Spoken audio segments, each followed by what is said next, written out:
sur le parrainage aboutissent sur un projet de loi consensuel.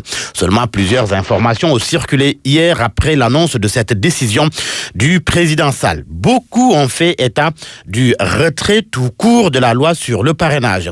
Réactions, précisions et explications ont suivi au point que la cloche parle d'un jeudi de cafouillage.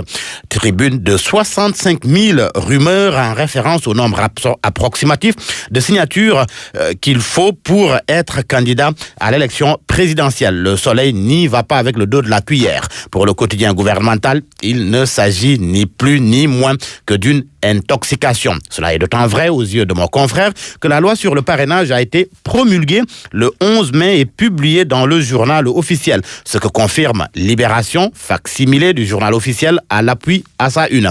Même le ministre de l'Intérieur s'y est mis en recadrant les choses. Sud Quotidien rapporte les propos d'Aly Ngouille Ndiaye. Selon lui, le retrait vise plutôt le projet de loi portant révision du code électoral. Et c'est pour donner chance au comité ad hoc chargé de mener la réflexion sur les conditions d'application de cette loi.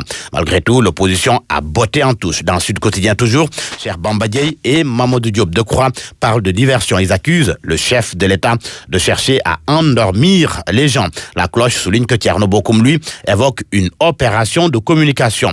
Mais quelles sont les modifications qui doivent être apportées au texte? La réponse dans l'Observateur qui précise qu'une fois le nouveau texte transmis, les députés auront un délai de 10 jours avant de voter la loi. Source A fait état de révélations autour de la modification de la loi électorale. Déjà avant le 19 mars passé, le président de la République avait prévu de faire retoucher la loi électorale, surtout lorsque d'autres acteurs ont accepté de rallier la table des concertations. Le journal ajoute que pour savoir ce qui se fait de meilleur en termes de parrainage citoyen, Macky Sall a dépêché la semaine dernière une mission de la commission ad hoc au Cap-Vert. Avant-hier, une autre mission a déchiré les entrailles du ciel, direction la Pologne, la Roumanie. Waldio Ndiaye de la société civile, membre du comité ad hoc, qui confie que si on ne trouve pas des modalités opérationnelles pratiques pour faire le parrainage, ce sont les risques énormes que nous faisons courir au pays, il le dit dans le quotidien Source A. Et le journal Le Quotidien, même s'il se prononce sur cette actualité relative au retrait du projet de loi portant modification du code électoral, le journal Le Quotidien préfère parler plutôt en détail du 10e anniversaire des assises nationales, 10e anniversaire à la veille de la présidentielle. Les assises debout, s'exclame le journal Le Quotidien. Mo, Amadou Mokhtar et compagnie se retrouvent samedi prochain, informe le journal. Enquête, lui, préfère parler du système de santé qui est paralysé depuis 3 mois. Le ras-le-bol des patients. L'Alliance And-Gueusseum enchaîne les mots d'ordre de grève au grand désarroi des patients, grévistes et autorités tenues pour responsables de la déliquescence du système de santé. Ndiame Soud And-Gueusseum qui déclare dans le journal Enquête, on va évoluer samedi s'il n'y a aucune réaction. Nous irons vers le boycott des programmes.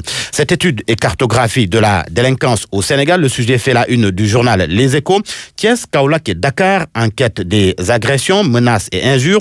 Pour ce qui est du cambriolage, Thiès, Ziguinchor, Kaolack et Sédhiou se disputent le podium. Pour ce qui est maintenant du vol de bétail, Louga, Saint-Louis, Kaolack et Diourbel remportent la palme. Et l'on parle sport pour terminer avec le match Croatie-Sénégal, match prévu à 16h, l'heure de rugir, s'exclame le journal Record pour le quotidien Stade. Il s'agit là d'un avant-goût du mondial. On parle lutte pour terminer carrément à Babacar avec ce que Sounoulam appelle un souk record de Gaston Meng, Balagaï de Moudlo ficelé. Georges Détier Diop, la revue de presse, et merci.